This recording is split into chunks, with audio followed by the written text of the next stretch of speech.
സ്ത്രീയാണ് കുടുംബത്തിൻ്റെ വിളക്ക് എന്ന് പഴമക്കാർ പറയുമ്പോൾ അതിനെ പരിഹസിക്കുവാൻ തക്ക വിധത്തിൽ നമ്മുടെ കുഞ്ഞുങ്ങളെ വളർത്തിയെടുക്കുന്നതാണോ വിദ്യാഭ്യാസത്തിൻ്റെ ലക്ഷ്യം? അതാണോ സ്ത്രീ ശാക്തീകരണം?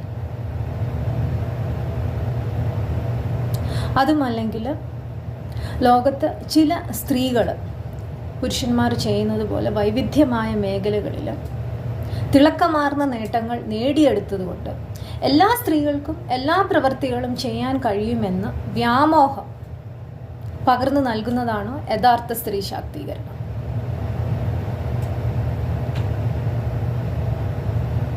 ഈ സമൂഹത്തിൻ്റെ ഏറ്റവും പ്രധാനപ്പെട്ട ഏറ്റവും ചെറിയ ഒരു ഘടകമാണ് കുടുംബം.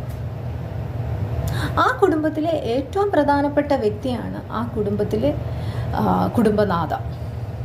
അപ്പോൾ നിങ്ങൾ ചോദിക്കും, എന്തുകൊണ്ട് കുടുംബനാഥനല്ല? തീർച്ചയായും കുടുംബനാഥയാണ് ഒരു കുടുംബത്തിലെ പ്രധാനപ്പെട്ട വ്യക്തി. എന്തുകൊണ്ടാണ് അങ്ങനെ?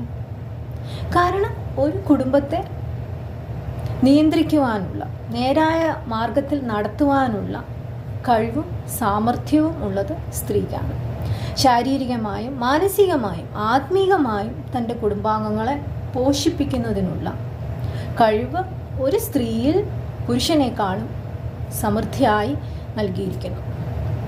ഇത് നമ്മൾ ഏത് കുടുംബം എടുത്ത് പരിശോധിച്ചാലും നമുക്ക് മനസ്സിലാകാവുന്ന കാര്യമാണ്.